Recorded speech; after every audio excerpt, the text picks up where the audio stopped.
যে অপরাধ একা করা সম্ভব ছিল না। জেফ্রি এপস্টাইনের অপরাধ কোনো একক বিকৃত ব্যক্তির কাহিনী নয়। এটি ছিল একটি সংগঠিত নেটওয়ার্ক, যেখানে অর্থ, রাজনৈতিক যোগাযোগ, সামাজিক মর্যাদা ও আইনি প্রভাব একসঙ্গে কাজ করেছে।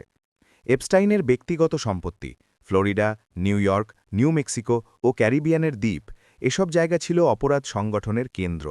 কিন্তু এই নেটওয়ার্কের মেরুদণ্ড ছিলেন গিসলেইন ম্যাক্সওয়েল। আদালতে প্রমাণিত হয়েছে তিনি শুধু সহযোগী নন, বরং নিয়োগকারী, ব্যবস্থাপক ও নিয়ন্ত্রক হিসেবে কাজ করেছেন। নিয়োগের পদ্ধতি, স্বপ্ন দিয়ে ফাঁদ। ভুক্তভোগীদের সাক্ষ্যে বারবার একটি প্যাটার্ন উঠে আসে।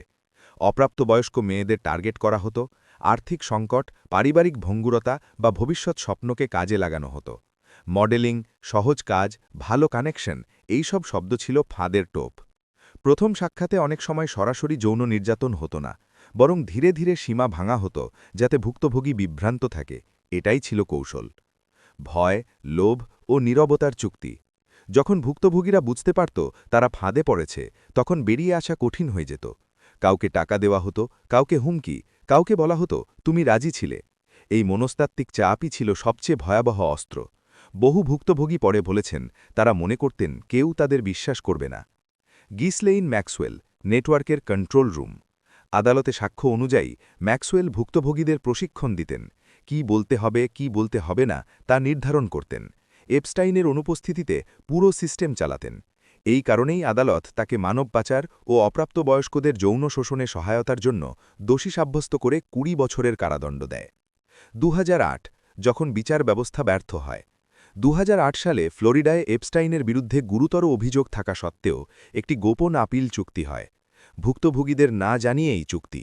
মাত্র কয়েক মাসের হালকা শাস্তি। ভবিষ্যতের মামলার পথ কার্যত বন্ধ।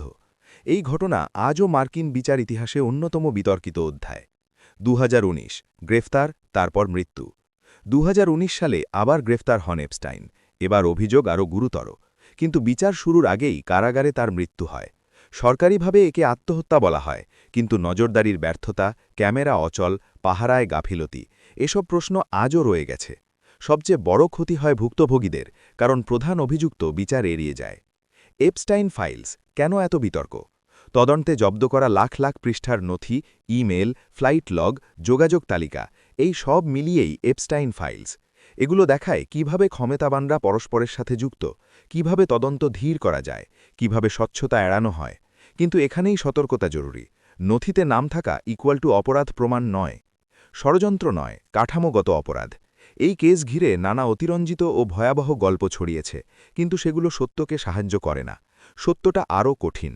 অপরাধ টিকে থাকে কারণ ক্ষমতাবানদের জবাবদিহি কম, ভুক্তভোগীদের কণ্ঠ দুর্বল, প্রতিষ্ঠানগুলো আত্মরক্ষায় ব্যস্ত। এটাই আসল বিপদ। ভুক্তভোগীদের ন্যায় বিচার এখনও অসম্পূর্ণ। ম্যাক্সওয়েলের সাজা একটি গুরুত্বপূর্ণ ধাপ, কিন্তু প্রশ্ন রয়ে যায়, কারা সহায়তা করেছিল, কারা চোখ বন্ধ রেখেছিল, কারা তদন্ত থামিয়েছিল? এই প্রশ্নগুলোর উত্তর ছাড়া ন্যায় বিচার সম্পূর্ণ হয় না। শেষ কথা, শিক্ষা কি? এপস্টাইন কেস আমাদের শেখায় অপরাধ ব্যক্তি করে, কিন্তু ব্যবস্থা তাকে টিকিয়ে রাখে।